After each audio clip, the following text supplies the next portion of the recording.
Chapter 4 Air. So as we all know that Earth is surrounded by a huge blanket of air called atmosphere, and we all are dependent on it for our survival. It not only provides us the air we breathe, it also protects us from the harmful effects of the sun's rays. If there was no atmosphere, then two things would have happened. We would have been burned alive by the heat of the sun during day, and at night we would get frozen. So it is the mass of air that has made the temperature on the Earth livable. Now let's read about the composition of the atmosphere. Well, if you see this pie diagram, you can see nitrogen takes it over by 78% and oxygen takes it over by 21%. These two are the major gases which make up the bulk of the atmosphere. Now, what about the other gases? There has to be some other gases as well. So they are carbon dioxide, helium, ozone, argon and hydrogen. But they are found in less quantities. Now we are going to read about how these gases came into existence. Let's talk about nitrogen. It comes directly from the air. The bacteria that live in the soil and roots of some plants take nitrogen from the air and change its form so that plants can use it. Talking about oxygen, it is the second most plentiful gas in the air. Humans and animals take oxygen from the air as they breathe. Now, green plants produce oxygen during photosynthesis. In this way, oxygen content in the air remains constant. If we cut trees, then this balance gets disturbed. Coming to carbon dioxide, it is another important gas. Green plants use carbon dioxide to make their food and release oxygen. Humans or animals release carbon dioxide. The amount of carbon dioxide released by humans or animal is equal to the amount used by the plants, which make a perfect balance. Now let's talk about the structure of the atmosphere. Our atmosphere is divided into 5 layers. I'm going to present a small picture that I've made it myself in easily remembering what are the 5 layers of atmosphere.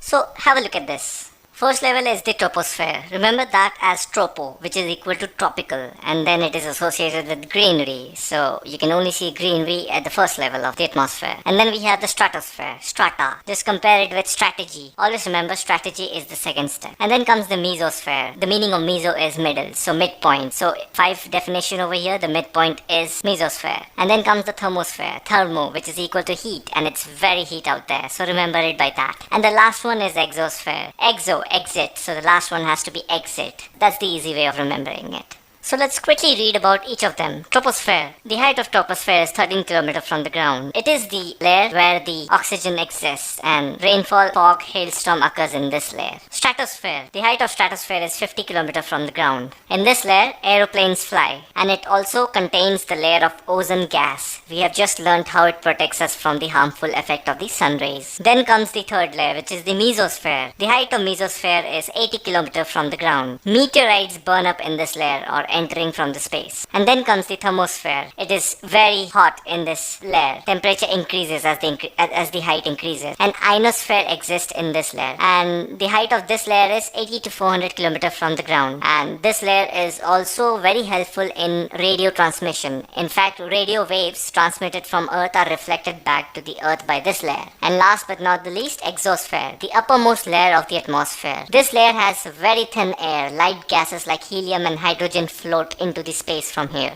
Now let's read about weather and climate. So what is the definition of weather? Weather is the R2R, day-to-day condition of the atmosphere. Remember that. R2R and day-to-day condition of the atmosphere. It is more of a real-time information. And what do you mean by climate? The average weather condition of a place for a longer period of time represents the climate. So climate is more of a long-term point of view, and weather is more of a day-to-day and real-time point of view. Now let's read about temperature. It's the hotness and coldness of the air around us is known as temperature. The temperature of the atmosphere changes not only between day and night, but also from season to season. Again, real-time and long-term point of view. Summers are hotter than winter. An important factor that influences the distribution of temperature is insolation. Insolation is the incoming solar energy intercepted by the Earth. The amount of insolation decreases from equator towards the pole.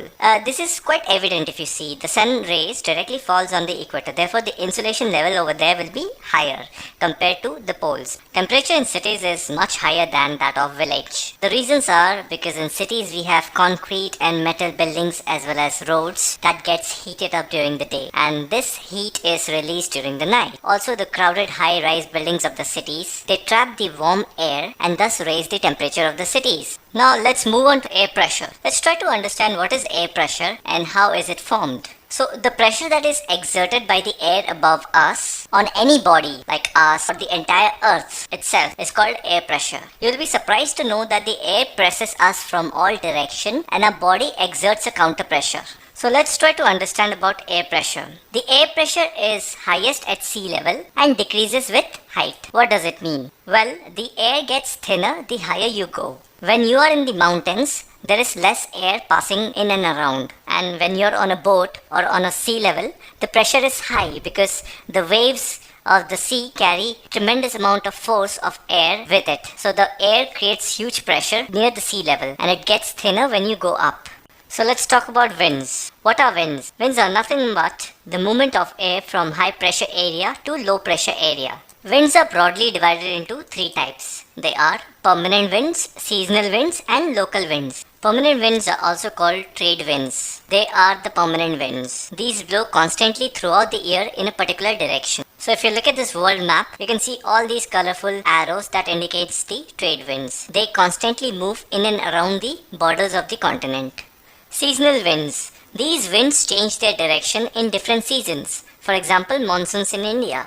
We have learned in 6th class that how the monsoon winds come from the southern part of the country through Kerala. So Kerala being the first state to witness monsoon in India, therefore you can pretty much see how these seasonal winds function. The last is the local wind. These blow only during a particular period of the day or year in a small area. For example, land and sea breeze. Coming to the next topic, moisture. What is moisture? Moisture is nothing but the amount of water vapor present in air. And the more moisture in the air, the more humidity it creates. When the air is full of water vapor, we call it a humid day. As the air gets warmer, its capacity to hold the water vapor increases. And so it becomes more and more humid. On a humid day, clothes take longer to dry. And sweat from our body does not evaporate easily, making us feel very uncomfortable. Now, when the water vapor rises, it starts cooling. The water vapor condenses, causing formation of droplets of water. Clouds are just masses of such water droplets. When these droplets of water become too heavy to float in air, then they come down as precipitation. Now, precipitation that comes down to the earth in liquid form is called rain. Most of the groundwater comes from rainwater. With this, we have come to an end of chapter 4.